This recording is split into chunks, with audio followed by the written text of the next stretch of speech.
Welcome to the digital airways of Stereophonic. I'm Dan Kimpel. With this ongoing conversation series, we present the people, personalities, and perspectives of the modern music business through conversations with those in the spotlight and behind the scenes. It is our objective to entertain and inform you as we reveal tips and tales from deep inside the music industry. She refers to herself as the Tube Chick, and as the president of Manley Laboratories, makers of high-end pro audio equipment, she is certainly deserving of that title. Advancing the principles of high-end audio quality and integrity in American manufacturing that continues to guide the brand, EveAnna Manley is acknowledged as an industry leader who heads a legendary company. Let's fire up the tubes with EveAnna Manley on Stereophonic. We're in studio with EveAnna Manley. How nice to have you here. Hi, Dan. Nice to meet you today. Oh, it's great to have you. You know, we had you on our list, EveAnna, to interview you in 2020, and then a funny thing happened on the way to the podcast, so we didn't get to do any live podcasts for a while. So we are so glad to have you and be able to revisit in this moment. Thank you. I'm honored. A funny thing happened on the way to the pandemic. Thank you. Yes, and I know you're big on community, and there are members of our shared community who have been here. Cheryl Pawlowski has been here, and also Michael Graves. Grammy winners both, and I think maybe live close to you at certain times. I do live in Altadena, so the three of us represent Altadena strong, definitely. I love it. Well, but Manley Laboratories, as we know, is in Chino. That's Chino, not China, as we like to just joke around. We don't mean it in a bad way. We just mean it as a source of made in the USA SoCal pride, you know. Yeah, and I know Made in the USA is a big part of your brand. It is. Actually, I was working with a customer this week. He's actually a manufacturer for some other companies, and he wanted to buy a set of power amplifiers in his demo room because he's more like a subcontractor. And he just went on and on about the Made in the USA thing and how he doesn't work with any foreign companies. And he's supporting me a lot because we're Made in the USA. So it's happened before, but I'll be grateful for the support. That's great. Of course, music knows no boundaries. So correct. I like that. Production line manufacturing done by hand. Through the magic of YouTube, I've been able to visit the facility and watch things that are done. And in some ways, it's a very sort of like an old school approach in terms of hands-on and having equipment that does what your equipment does. It's it's all I know. Put it that way. I started on the production line when I joined the first company, Vacuum Tube Logic of America, in 1989, and I had worked on an assembly line building picture frames in Atlanta in high school and college. It was my after-school job, and learning electronics and electronic assembly and soldering and wiring and screwing things together and so on. As the first thing I learned, it was very natural to me because I love working with my hands, and I love working on my motorbikes and fixing things and tinkering and repairing things around the house and so on. I love it. Plus, I don't know how to automate everything that we still do by hand, so we still build all that stuff by hand. It's so interesting in the audio world. The timelessness of certain elements of it is very, very interesting. I had to do research on this, actually electronically. Livermore, California, there is a light bulb which has been burning since 1901. Come on. Isn't that great? And it was built, it was made in Ohio. It was my Wow. hometown. I know, isn't that crazy? But the value of classic gear in recording, sometimes even new gear when it's developed has plugins that can sound like old school gear. I saw a quote from you that said, "This gear should outlast you and me." It should. I love that. There was another, I was on a panel at a NAMM show a couple of years ago, and there was all this talk about upgrading your plugins and your software going obsolete and different OSs and so on. And, you know, I just piped up to the microphone and said something like, you know, my gear will be working in 50 years, Maybe with a retube and a recap, but it will be functioning in 50 years, And a lot of, look at what were we using 50 years ago for computers? Well, I was 5 and there were no computers in my school. You know what I'm saying? I do. And try to flip forward 50 years from now, and what will our cell phones look like? What will our Pro Tools stations look like? What will our guitars look like? They might still look like guitars. Well, our guitars, I see a couple that look like they did when Leo Fender invented them in 1954 here hanging on Again, these walls. Analog. It might Analog. Endure. I think analog, it's going places. You have something in your history, speaking of analog, which I found very intriguing, and that is Ampeg, which was a familial line for you. Gear at the time, which is very eternal, something like the bass amp, like the B15 or... The SVT is what was developed while my stepfather owned Ampeg. Great. And they, sent them out with the Rolling Stones in 1969. And, so I grew up hearing the stories about that because Al Doré was my stepfather. Right. He only met my mother in like 75, 76. So, and he had already sold Ampeg by the time, and gone broke by the time he met my mother. So we all grew up quite broke.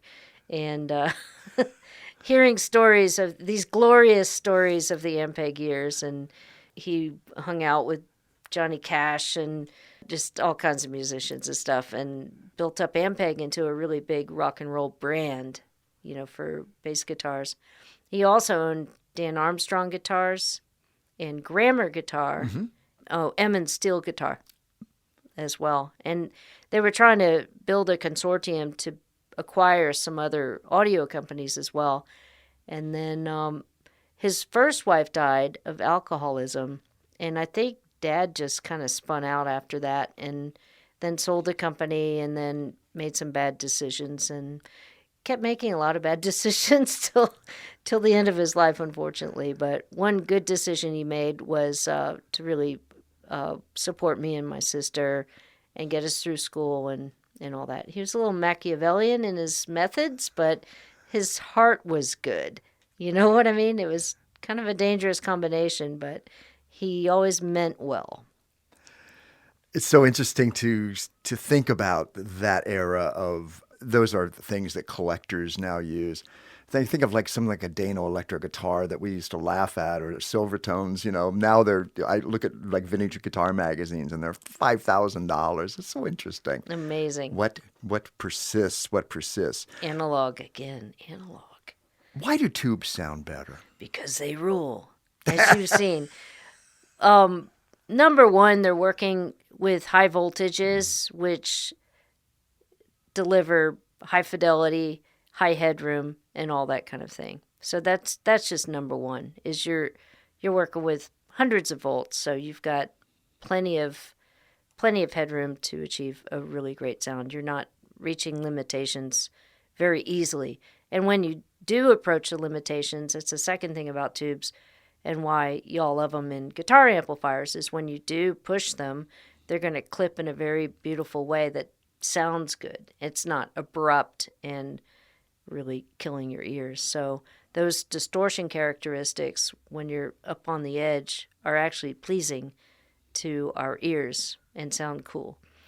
So those are two reasons. We hear the phrase warmth sometimes applied to the tubal sound. I don't think that tubes themselves, the device themselves, sound warm. Mm-hmm.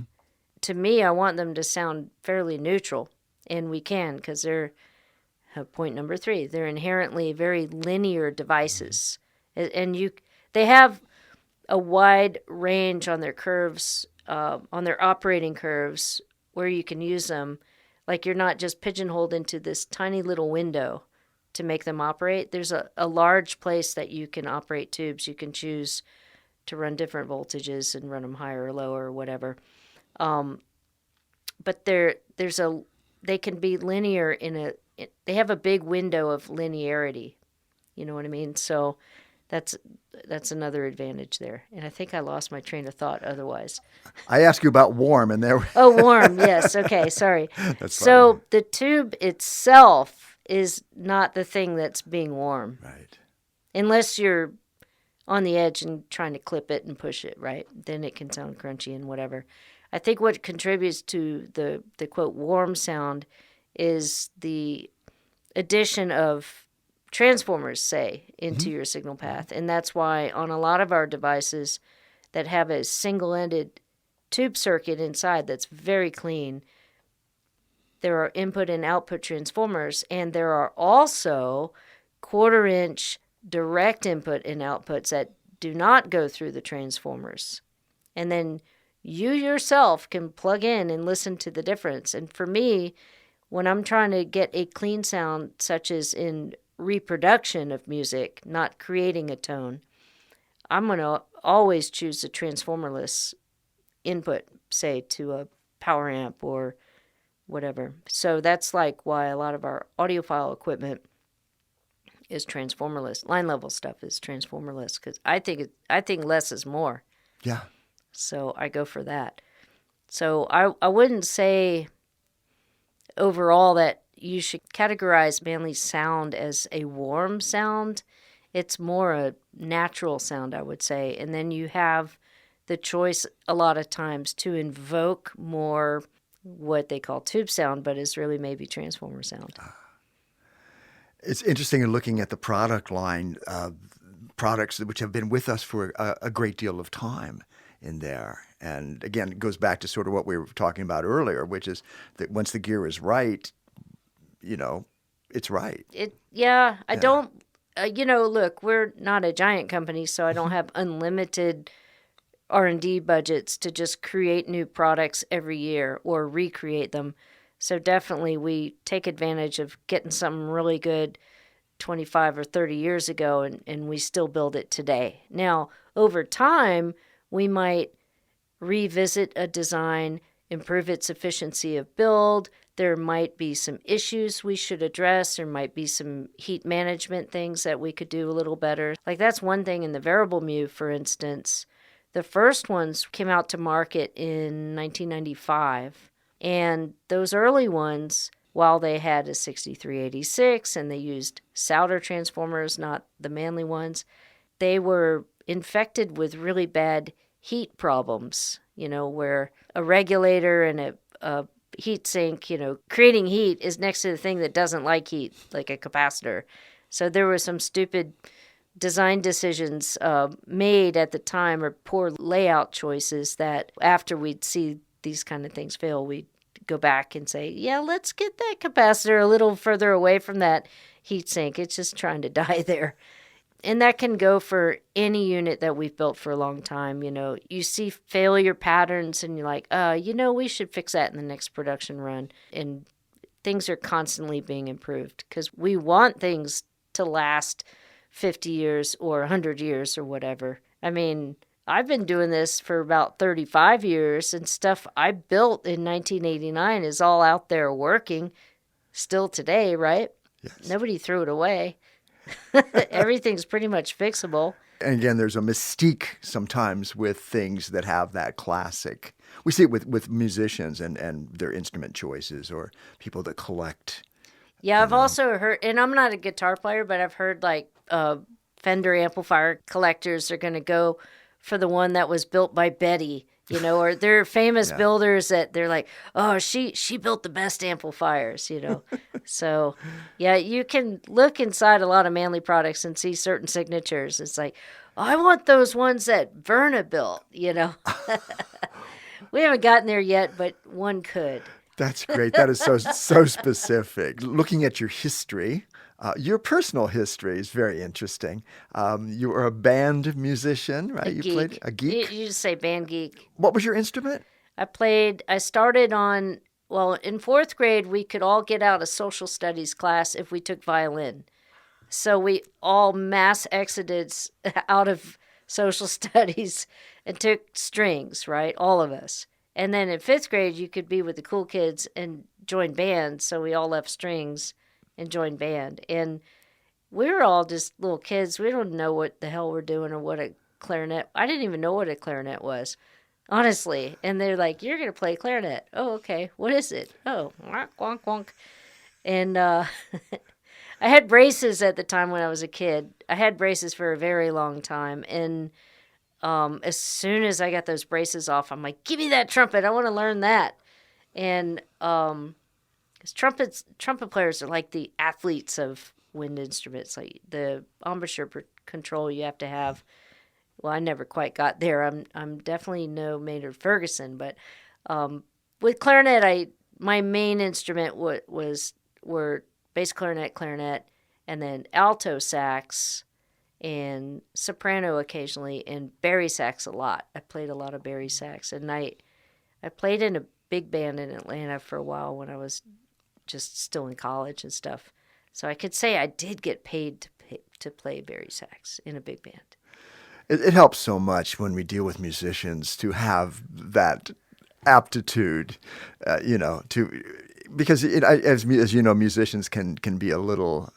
What's the word that I want? A little. We can all be a little fussy. Thank you. We can all be a little structured.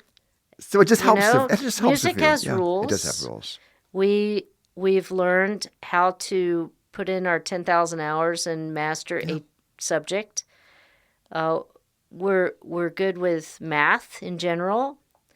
We're kind of good with science in general, I think. And we're creative. So it's all the STEAM studies or STEM or STEAM studies. And for me, I also was really active in visual arts and drawing and painting and so on. And so, all of this combines to what I do today, which is create little metallic sculptures that play sound. That's kind of what I do. I love that so much. So you're at Columbia College. University, excuse me, in New York City. Yeah, Columbia College is a college in Chicago. Oh, yes, that's true. It's different. I know. That's the one I taught at. Columbia University, I did not teach at, but you went to Columbia University in New York. I went to Columbia University in the city of New York. That's how it's officially known as. I love that. I love that. Uptown you were. And into your class, I believe, comes Bill Graham. Yes, I was in a music class. And his son was in my class and brought his dad in to teach us that day. And I knew who he was because I was an avid record collector, and I was especially really into San Francisco psychedelic, all that scene. I loved Jefferson Airplane, Moby Grape, Dead, whatever. Anything coming out of San Francisco, I loved all that stuff. I was really focused on that at the time. So, yes, I knew he was the voice intro to the Big Brother and the Holding Company Cheap Thrills record, that Four Gentlemen, One Great Broad. You know it. Of course. It's like, there's Bill Graham. Oh, my God. I was so excited, and he was sitting right in front of me. I was in the front row, and he was explaining the music business to us, and I just ate it up. And I left class that day, and I'm like, oh, that's it. I'm going to take spring semester off. I'm going to drive my red Volkswagen across the country. Oh, sorry. It was a 69 Beetle for people that just think it's a Golf or something. And I'm going to go to San Francisco. I'm going to go hunt down Bill Graham and try to get some job working in live sound or something. I didn't know because I didn't know anything. That was my plan, but he influenced my life that day to go follow a lead. You know what I mean? Mm-hmm. And when I'm mentoring kids these days, I remind them that as an 18 or 20-year-old, you've got all the time in the world in front of you.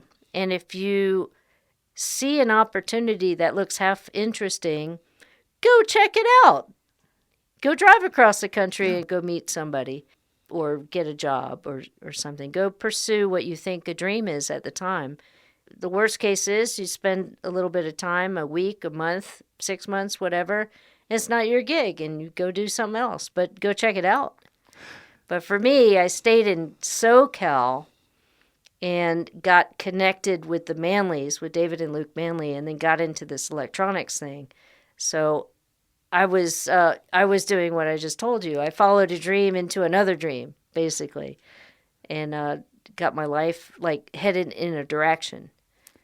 And then I went back and finished my degree, and then came back out for real.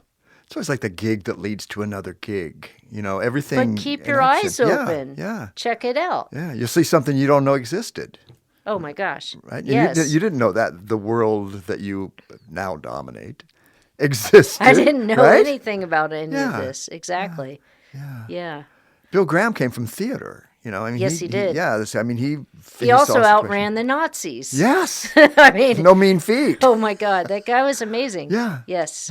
Yeah. A very interesting background. He was definitely a capitalist working in a very kind of anarchist vibe, but managed to always make those things work.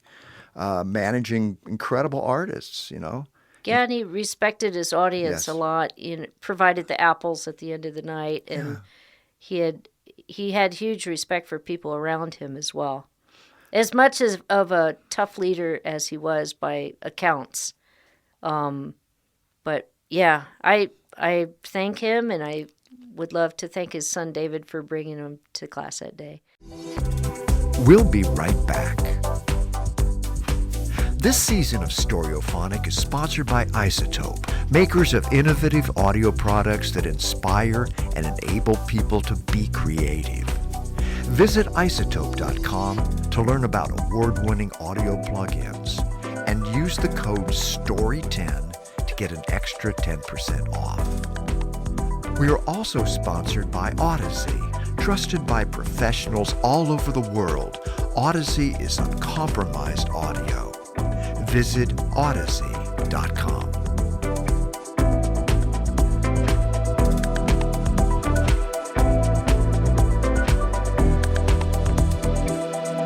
So, David Manley, I saw him described as a Jimmy Buffett song.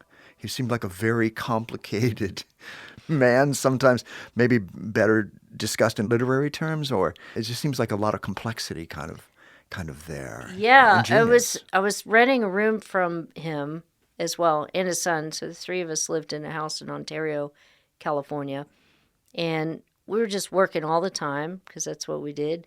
And I'd go to lunch with him. We became friends, and then that later, like we fell in love later in the summer, and knowing his background, like he had come from South Africa, he had been married several times.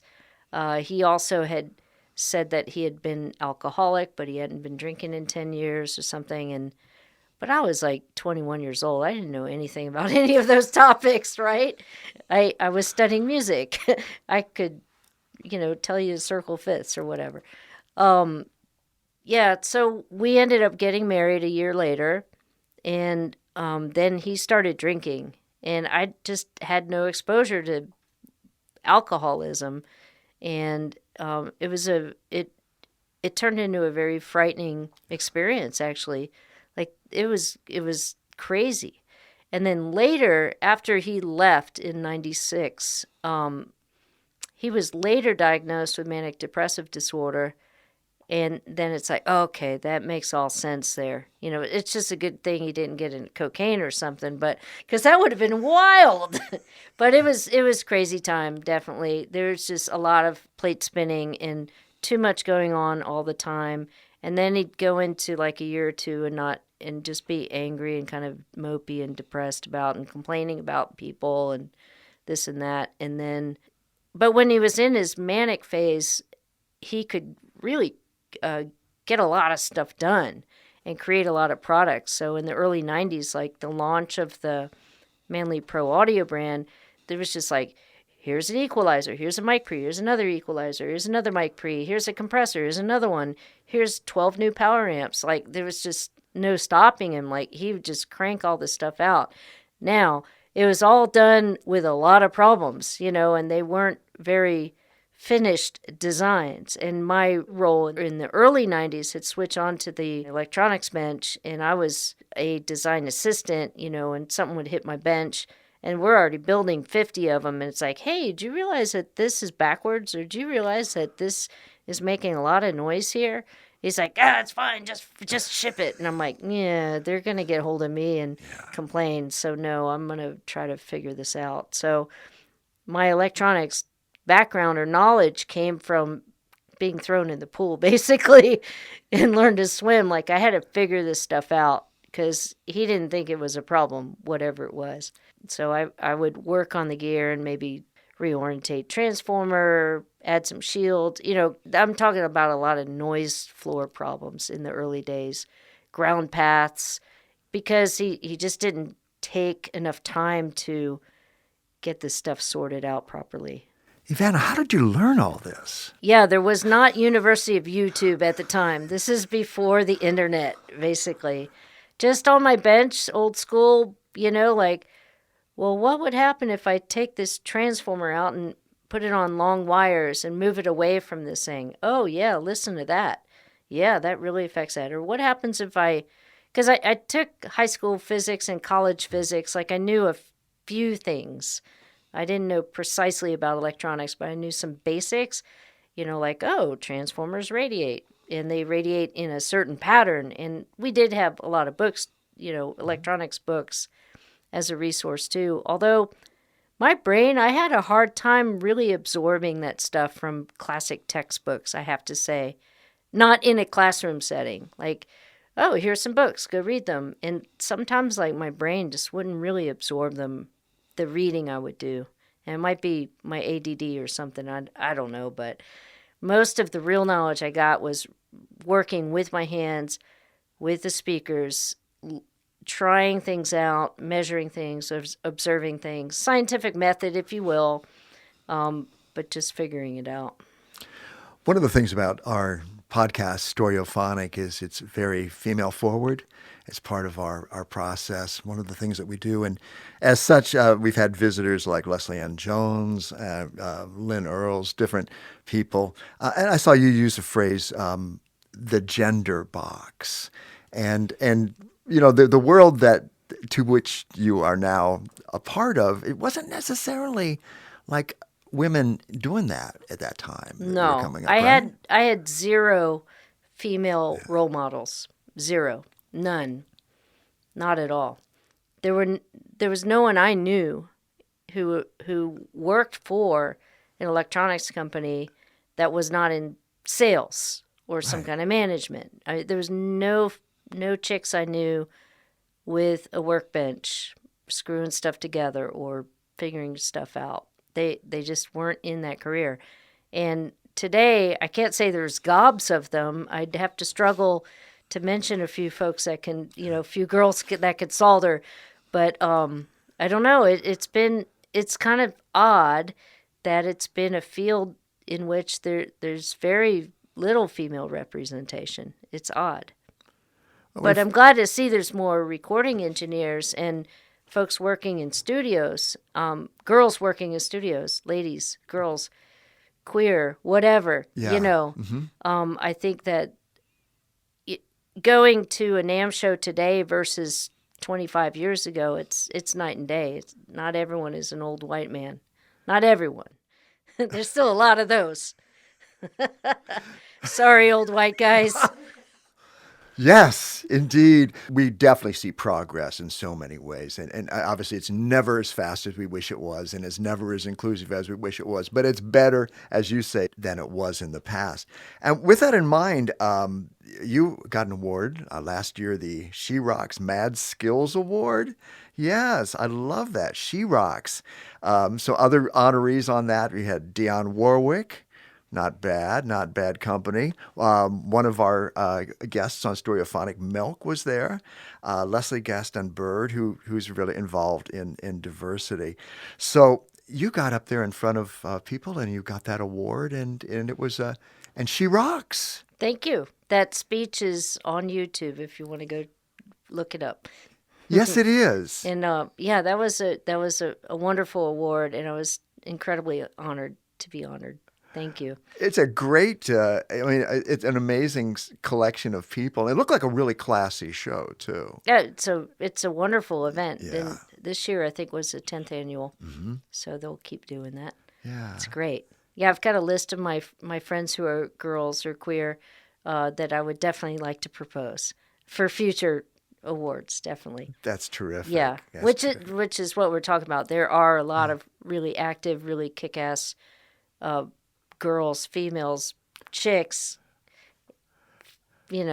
folks that are not entirely male. Yeah, yeah. In our business, it's wonderful. Yeah, it is. It is wonderful, and we're so glad that we can bring folks into our world here with Stereophonic, and that's not necessarily the focus of what we talk about, but it certainly is part of what we talk about. Yeah, I mean, another thing I always say when I'm on these women in audio panels and so on is, when I am working, I'm not thinking about what private parts I possess or who I love. Really, we've got work to do, we've got jobs to do, we've got tasks to execute, and that's what I'm focused on. I'm not really thinking about other things, unless I've got to, stop for lunch or stop to take a pee, maybe I'll notice what's between my legs. But otherwise, honestly, when I'm, just working, who's thinking about that stuff? Yeah. It's not entirely relevant. No. Yeah, again, and especially in music, what we always say with the songs, the song doesn't care who wrote it necessarily. The song doesn't care what color your skin not was really, either. No, so it's exactly. And that's why I think that continued societal focus on gender and skin color. Why do we care about all this stuff? I mean, we don't want to dilute history or dilute identity, but why are we so hateful? Not the music industry. No. We're pretty cool folks, but I'm talking about a lot of places. We'll just be polite, but why is there so much hatred for people who are different than yourselves? Yeah. I just don't understand it. Yeah. It makes zero sense to me. That's what I love about music, as it has always been so, in many ways, so inclusive. And anytime that there's a need for raise funds for charitable issues, music has always been at the forefront of those kinds of issues. Bill Graham was definitely on that edge as well. Did a lot of benevolent charitable things on behalf of the different communities. So yeah, I sometimes think that music as a whole has maybe lost some of its important voice that it had, say, in the anti-war movement of the 60s and early 70s and so on. And, those very famous songs that came out that just, like Ohio, that was, it was written in a day and in response to the shooting. And it just marked that time, and it rallied people. Like there was an anthem, there was a song. And there were a lot of those songs, anti-war songs and so on. Where are those anti-violence songs? Where are the anti-gun violence songs? Where are the anthems against oppression and idiotic laws in Florida? Where are our musicians now? And why can't we rally that together? Where is that community? Is it to do with the loss of physical record sales? I don't know what the answer is, but I question it. And if you musicians out there listening to this, get to it. Come on, we need you. We do need you. The arts can save us from this oppression. Please come. Help us. With your band background came, I believe, a certain propensity for organizational skills and leadership. Is that correct? That is true. In what ways? When I was in high school going through band, I definitely sought out, through a little bit of competitive nature, I want to be the first chair. I want to get that solo. I was the drum major for 4 years. I held a bunch of offices and so on. So I definitely built those leadership skills in high school in band specifically. And that kind of just bled out to the other areas of my life, and then into college, I was also an active leader in a co-ed fraternity I was in and so on. And so I think it was only natural that I would gravitate towards a leadership position in a company. And then based on my high school work job experience at the picture framing shop, and earlier before that, taking inventory from my high school campus, like I learned kind of sideways just through observation about some business systems. I didn't study any of that stuff. I just would notice, like, how are they ordering the mats and glass or molding for the picture frame shop? Oh, she's got a little sheet she uses, and she does her inventory. And back then we didn't have a computer; it was just all paper. So at the first company, that was one thing I did early on: is I set up some paper systems that I saw that we didn't have, and maybe we could use an inventory control system. Sounds like a good idea for a company that's got a whole bunch of parts that needs organizing and constant restocking. As the boss of a company, which you are, I mean, also you have to deal with employee drama. I have friends that have companies, and sometimes they will commiserate with me, and especially with, shall we say, younger employees that they have, and they need a little bit of mentoring in addition to the work that they're doing. Is that something that you're aware of? And are you good at that? You must be good at that. I'm a bit of a pushover sometimes, so I'm proud to say I've hired an HR person to take care of that stuff for me. And we've, over the years, really formalized our whole HR organization. It's all managed on a website called rippling.com, and it's very systematic and easy to onboard and offboard people. And all, there's these days we've got centralized password management. Everyone's got the Google Workspace accounts. Like that, we've got this down these days. That's for sure. But this year sales are not as good as they were last year, and sales are very depressed this year, actually, in the audio world. And not just me. I mean, all my peers in the industry are reporting the same thing. We're definitely over that pandemic COVID bump, where we sold a lot of audio equipment to folks that were home. But now that's done. I found that fascinating because folks couldn't go into the studio and do what it is they do, or they have to be competitive with the gear that they're using in a home situation. So therefore, boom. Yeah. And also real estate prices have continue to go up, and so some of the big studios, as we've been observing here in LA, they sell out to become condos. And in New York, that happened decades ago as well. So we don't have those giant sales of many units to big studios. That's not an increasing market. So we rely on the base of the pyramid in pro audio sales is going to be people in their houses, with a small room dedicated to music production. And they might need one good microphone or one good mic pre or something, and we hope they come towards us. That's great. But it's a different world. So sales are down a little bit this year. Quite a lot, actually. Sales are down quite a lot this year. And so as much of a struggle as it was to increase our production ability and hire more people during the pandemic when we, doubled our sales, well, we have to try to be as quick as possible to match the retreat of sales as well, or else you run out of money basically very quickly with a heavy overhead and a lot of people on the payroll. And of course, the last couple of years, everyone got raises. Everyone's, inflation's been a big factor in the last several years. Everything does cost more to live here in SoCal. And so it's difficult to manage. And emotionally, it's difficult to manage because I would love to pay everybody $50 an hour, but that's not real life for an assembly worker, unfortunately.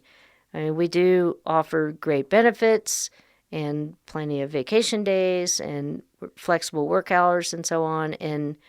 But yeah, we've had to pull back our workforce this year to meet the decreased demand. And it hurts to have to lay people off or restrict hours or something like that. It's not that we want to do it, but it's a financial thing. Like if you only require this many labor hours, well, then you got to let the excess laborers go.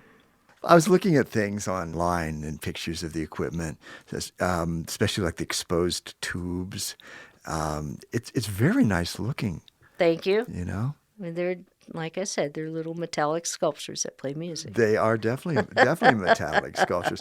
Has the return of vinyl, has that impacted like playback systems or the way that people want to hear music now? Oh, sure. I mean, from our perspective, our best-selling hi-fi products are our 2 phono stages, and we really came out with some great designs about 20 years ago. The Steelhead, and then later on the junior one, the Chinook, which also spells out Chino. Okay, and so we've had these very well-respected phono stages, and we applaud that vinyl has come back and has become, again, the largest selling physical media for music. I love it. I had this discussion with somebody who they felt like it was more about people wanting to physically own things as opposed to necessarily listen to things, which I think is interesting. Well, like from my own experience collecting records as a kid and going to record stores and picking through the bins and reading the liner notes and learning, who's this guy, George Massenburg? The records I have of his seem to sound better than the ones by somebody else, and so then I would like purposely go try to find records that George Massenburg had recorded. And then decades later, I ended up working with him for a long time. But you know what I mean? In the knowledge and the just collecting things. Humans do like to collect. And then with that, we document and organize and archive. And maybe that's something that music geeks do. And it's something I definitely did.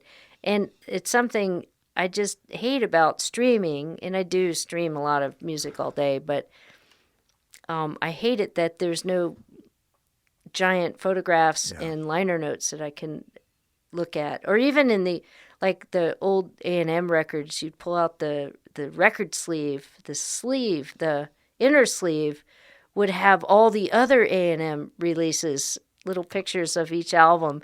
And it's like, oh, I don't have that Herb Alpert, that record, I better go get that one. Or who are the Lemon Pipers, right? I got to go check them out. They're on the A&M label. They must be awesome. Collecting a vinyl LP just would help open your brain up, or for me, and I'd want to go pursue other things that I liked about it. I mean, I remember one time flipping through a record bin, I pull up this random record of a group I'd never heard of called Chase, and I look at the back of it, and there are 4 trumpets. And I'm like, I want to buy a rock and roll record with 4 trumpets on it. Cool. And I, got home and I think I went to the library to go figure out who Bill Chase was. It's like, oh, he played with Woody Herman and Stan Kenton. No, he played with Woody Herman. And he's contemporary with Maynard Ferguson and And then I wanted to buy everything he had ever played on. You know what I mean? Yeah. Just being a collector. I love that about vinyl records. It just helps with exploring all the other music that you can get into. Now today, I listened to a couple different radio shows on 2 guys actually. My favorite guy is Larry Grogan on WFMU, and he does a show called Testify that you can stream online, and he has all the songs ripped off of 45s that he's collected, and he breaks a couple times during the show and tells you some backstory about the tracks he's been playing, and I love the show because I learned so much. I've got 45s. I love Sunshine Pop. I love all that stuff from the 60s, but man, I learned so much every time I listen to the show. And then with the internet these days, of course, we can go type in like, well, who are the Lemon Pipers? And go look them up and go find some other stuff to play. So there is some benefit to the streaming things, but I used to love just sitting on a sofa with no cell phone, no computer, no distractions, with the vinyl artwork in my, big open the vinyl gateway folded LP cover and just absorbing and learning about records and music. Yeah. Fortunately, the music is still with us. You're a networking person. I know you go out and you're very visual in the community. We mentioned the NAMM show, certainly being one of those AES conventions. Where else do you encourage people to go to meet other audio people in their community? Trade shows are very important, and I still run into folks and like, hey, do you remember me? I met you at NAMM in 1998. And I'm like, yeah. Yeah, you were that guy. Yeah, that guy. Here in LA, we're lucky we have a weekly audio lunch that takes place in Burbank every week. And sometimes there are audio luminaries there. Like a couple weeks ago, Jack Douglas was there. And when they were alive, Al Schmidt and Jeff Emmerich used to come. It was just great. So there's a group of like 30 to 50 folks that meet every week for tacos and margaritas, if you choose, at a Mexican restaurant in Burbank. And it's just wonderful to have that community and network with people. It's good for everybody. I love that, yes. And again, that's the thing. Sometimes people, I've been asked, do I have to move to LA, New York, Nashville, then? Yeah. Yeah, it kind of helps. You really do. Get out here. It kind of helps. If you want to be a sailor, get near the ocean, yo. But yeah, but also hang out with the sailors. Yeah, there you go. You've got to find the people. That's the thing. If we're all working in our bedrooms and we're not getting out, then there's big problems with that. There are. Yeah. What if we're just all relying on AI to answer all these questions instead of going to have lunch with our friends and asking the questions? We're in big trouble then. Yes, you cannot buy AI a margarita. It's just not going to work. Not going to work. But that's the interesting thing about you, EveAnna.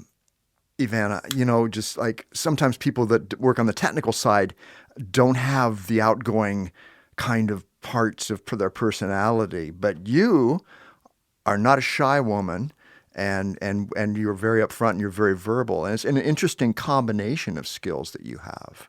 Thank you. Thank you. And you're a Virgo, right? I am. Yes. I'm a little fussy. But I try not to show it. I try to appear a little disheveled. But in electronics, we have to be precise.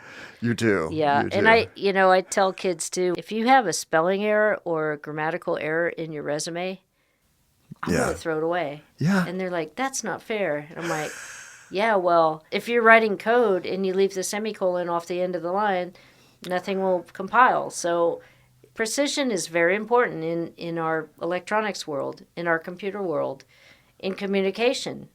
And I'm on about this AI thing right now. Yeah. Because if you expect to, oh my God, it's such a big topic. Maybe we're not talking about that here, but I'm really kind of frightened by it. As a writer, which is kind of what I do, obviously has a lot of ramifications. But, there's always part of us has to embrace what the change is going to be. Once the toothpaste comes out of the tube, it's sometimes a difficult It just thing. came out of the tube. It did. Just now. It's congealing. In March. It's congealing.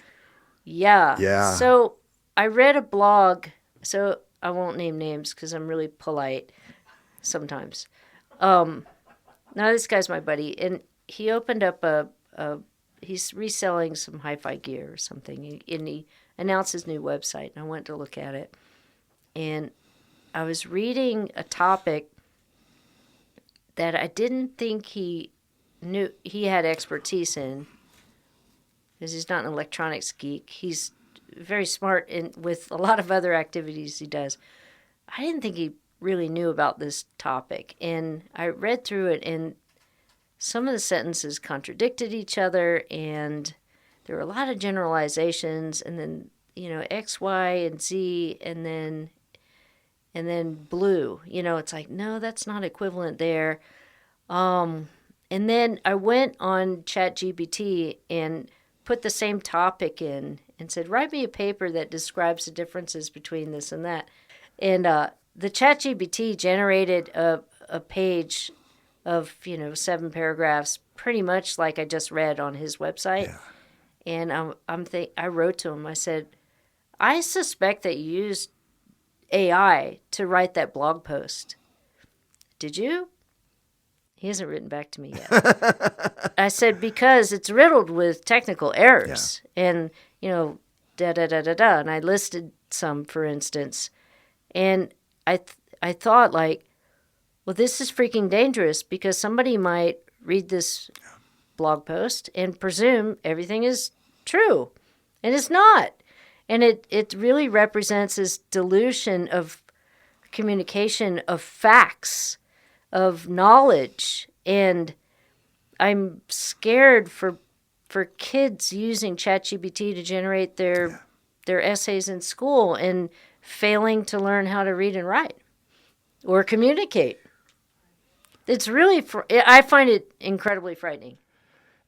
As long as there are people in this world like you, like us. We're old. Well, what about the teenagers right now who are like, oh, yeah, I mean, it was bad enough when we would read Cliff Notes and write papers on books that we maybe didn't read completely. Oh, maybe we read some of it. It's up to us to influence. Yeah. And we do it with heart. We do it with soul. We do it with intellect. And above all, we continue to do it with music. And EveAnna Manley, we are so grateful to have you here, all of you, in person, in our presence on Stereophonic. Thank you very much. It was a real pleasure to be here today. I hope I didn't scare too many listeners away.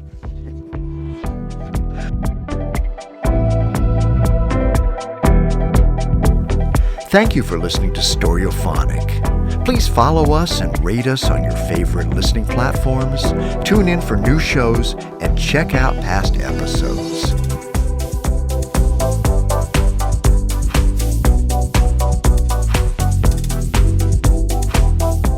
Stereophonic is produced and mixed by Lindsay Tomasic. Our production director is Kim Strand. Our theme music is by Dadalite Mine. And I'm your host, Dan Kimbell.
When I'm mentoring kids these days, I remind them that as an 18 or 20-year-old, you've got all the time in the world in front of you.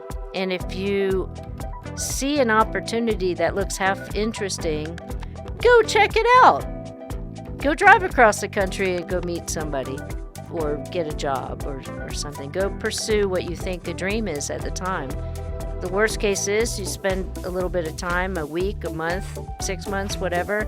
It's not your gig and you go do something else, but go check it out.